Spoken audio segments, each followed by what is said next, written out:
Why Catholics are corrupt. Let's just say what a lot of people are already thinking. The Catholic Church, it's corrupt, right? Well, let's talk about it. Today we're looking at 3 major criticisms that people have about the Church. Abuse, money, and power. This isn't a defense. This is a search for truth. Because truth matters, even when it's uncomfortable. Let's start with the hardest one. Yes, abuse has happened in the Church. By priests, in parishes, for decades. And yes, it is evil. There is no excuse.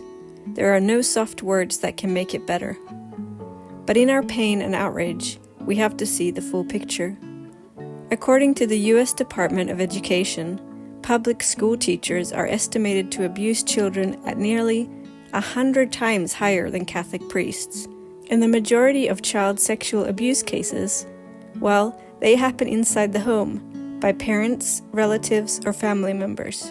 Still, when abuse comes from a priest, it goes deeper, because it's not just physical or emotional, it's spiritual. That's what makes it so devastating.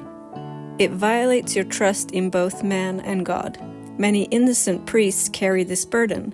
They are looked at with suspicion, even hated, because of what others have done. So is the Church corrupt? In some ways, yes. But not because of her teachings, because of her people. Remember, even Jesus chose Judas. One of his 12 closest followers betrayed him for money. Jesus didn't promise perfect leaders. He promised that the Church would endure, even through betrayal and darkness. The gates of hell shall not prevail against it. Matthew 16:18. Now let's talk about money. The Church has been accused of being rich, greedy, and materialistic. And yes, it owns beautiful things. The Vatican has priceless art, ancient manuscripts, and historical buildings. But let's look at what the Church does with its wealth. The Catholic Church is the largest charitable organization in the world. In 2022 alone, Catholic relief services helped over 190 million people. The Church runs over 5,000 hospitals, more than 140,000 schools, and countless homes for orphans, the elderly, and the poor. This isn't about hoarding money. This is about using it to serve. That said, yes, there have been scandals. Some church leaders have misused funds. There have been cases of corruption and greed. But again, we're dealing with humans. Even in the early church, people lied about money. In Acts chapter 5, Ananias and Sapphira tried to deceive the apostles, and they paid the price. This isn't new, but it's not ignored either. The Church is constantly being reformed, corrected, and challenged to do better, because money should serve the mission, not the other way around. What about power? Yes, the Catholic Church has held a lot of power throughout history. Sometimes it was used for good, sometimes it was abused. In the Middle Ages, popes crowned kings. Some got involved in politics, even wars. There were bad popes, no question. But there were also holy ones. St. John Paul II helped bring down communism. Pope Gregory the Great gave his wealth to the poor. Pope Francis reminds us to care for the forgotten, the lonely, and the sick. Power can corrupt, but it can also build hospitals, open schools, and protect the weak. So how do we know if the Church is still trustworthy? Let's pause here and listen to the words of someone who wrestled with that very question.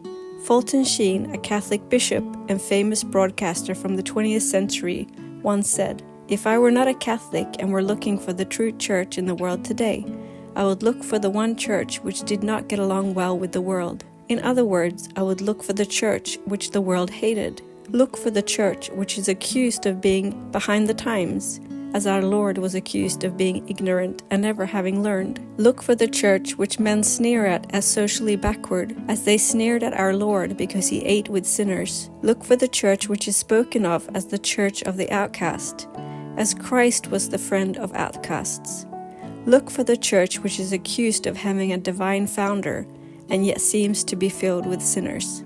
That's what makes the Catholic Church so strange, and so real. So, is the Catholic Church corrupt? Yes. In the same way families are messy. In the same way governments fail. In the same way, schools, teams, and institutions fall short because it's made up of people, and people are broken. But the church's teachings, they're not broken. The teachings come from Christ, not corrupt leaders. And that's where our eyes should be. If we judged every group by its worst members, we'd belong to nothing. Not a school, not a government, not even a family. So let's be honest about sin. Let's protect victims. Let's demand accountability and justice. But let's also keep our eyes on the one who has never sinned, the one who founded the church, the one who still leads it, not through perfection, but through grace.